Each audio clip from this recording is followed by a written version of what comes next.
हाय guys, Satya study junction में आपका स्वागत है। आज की इस वीडियो में case Indian medical association versus VP Shanta का केस डिस्कस करेंगे। Leading case Indian medical association बनाम VP Shanta AIR 1996 SC 550। Subject ये प्रकरण उपभोक्ता संरक्षण अधिनियम 1986 की धारा 2(1) से संबंधित है। इस प्रकरण में उच्चतम न्यायालय के समक्ष मुख्य विचारणीय प्रश्न ये थे कि क्या सेवा में कमी अथवा असावधानी से उपभोक्ता को कारित क्षति के लिए चिकित्सकों को उत्तरदायी ठहराया जा सकता है। क्या सेवा में कमी या त्रुटि विषयक उपभोक्ता संरक्षण अधिनियम के उपबंध चिकित्सालयों एवं प्राइवेट नर्सिंग होमों पर लागू होते हैं। क्या चिकित्सकों की लापरवाही से कारित क्षति के लिए उपभोक्ता प्रतिकर कॉम्पेंसेशन पाने के हकदार है।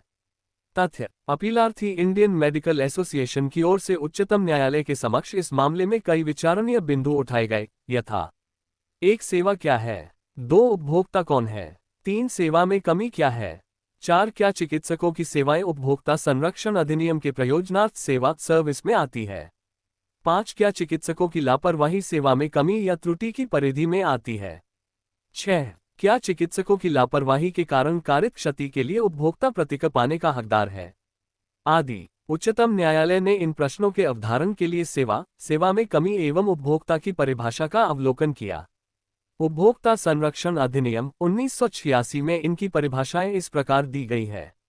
सेवा धारा 2(a) के अनुसार सेवा से किसी भी वर्णन की कोई सेवा अभिप्रेत है जो उसके प्रत्याशित प्रयोगकर्ताओं को उपलब्ध कराई जाती है और इसके अंतर्गत सम्मिलित है बैंककारी, वित्त पोषण, बीमा, परिवहन, प्रसंस्करण, विद्युत या अन्य ऊर्जा की आपूर्ति, बोर्डिंग, लॉजिंग, खानपान और आवास, गृह निर्माण, मनोरंजन, आमोद प्रमोद या समाचारों या अन्य जानकारी पहुंचाने के संबंध में सुविधाओं का प्रबंध भी सम्मिलित है।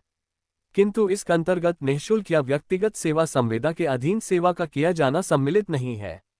सेवा में कमी धारा 2(6) के अनुसार कमी से कार्य की क्वालिटी, प्रकृति या रीति में कोई दोष, अपूर्णता, कमी या ऐसी अपर्याप्तता अभिप्रेत है जो तत्समय प्रवृत्त किसी विधि द्वारा या उसके अधीन बनाए रखे जाने के लिए अभिप्रेत है या जिसका ऐसी किसी सेवा के संबंध में किसी संविदा के अनुसरण में या अन्यथा किसी व्यक्ति द्वारा निष्पादित किए जाने का वचनबद्ध किया गया है।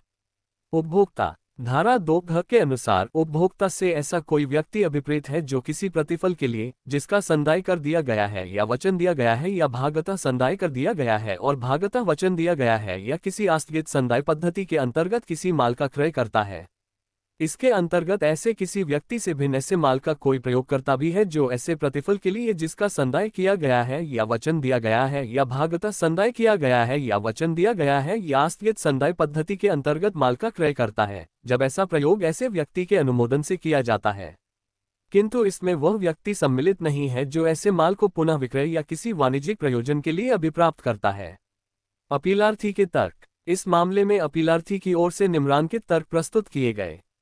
नर्सिंग होम या प्राइवेट चिकित्सक द्वारा प्रदान की जाने वाली सेवाएं उपभोक्ता संरक्षण अधिनियम 1986 की परिधि में नहीं आती है, क्योंकि उनकी सेवाओं में यदि कोई कमी या त्रुटि पाई जाती है तो इंडियन मेडिकल एसोसिएशन द्वारा दोषी चिकित्सकों के विरुद्ध दंडात्मक कार्यवाही की जाती है। अधिनियम में कमी डेफिशिएंसी की जो परिभाषा दी गई है, नर्सिंग होम एवं प्राइवेट चिकित्सकों की सेवाएं ऐसी कमी में नहीं आती है। उपभोक्ता संरक्षण अधिनियम के प्रावधान केवल तभी लागू होते हैं जब सेवा में कोई कमी प्रकट होती हो। चूंकि नर्सिंग होम एवं चिकित्सकों की सेवा में कभी कोई कमी प्रकट नहीं होती है, इसलिए इस अधिनियम के प्रावधान नर्सिंग होम एवं चिकित्सकों पर लागू नहीं होते हैं। राष्ट्रीय आयोग का निर्णय दोनों पक्षों को सुनने के पश्चात राष्ट्रीय आयोग द्वारा यह अभिनिर्धारित किया गया कि सरकारी अस्पतालों से सेवाएं प्राप्त करने वाले व्यक्ति उपभोक्ता की परिभाषा में नहीं आते हैं क्योंकि उनमें प्रतिफल का अभाव होता है। सरकारी अस्पतालों की सेवाएं निःशुल्क होती है।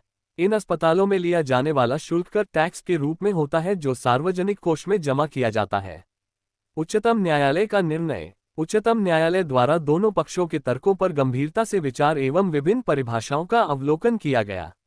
न्यायालय द्वारा यह अभिनिर्धारित किया गया कि नर्सिंग होम एवं प्राइवेट चिकित्सकों की सेवाएं उपभोक्ता संरक्षण अधिनियम की परिधि में आती है और यदि इन सेवाओं में कोई कमी या त्रुटि पाई जाती है तो पीड़ित पक्षकार उपभोक्ता प्रतिकर पाने का हकदार होता है।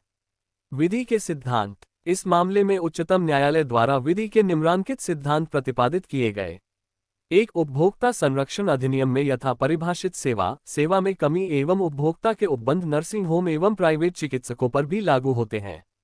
2. यदि चिकित्सकों की लापरवाही से उपभोक्ता को कोई क्षति कारित होती है तो ऐसा उपभोक्ता प्रतिकर कॉम्पेंसेशन पाने का हकदार होता है।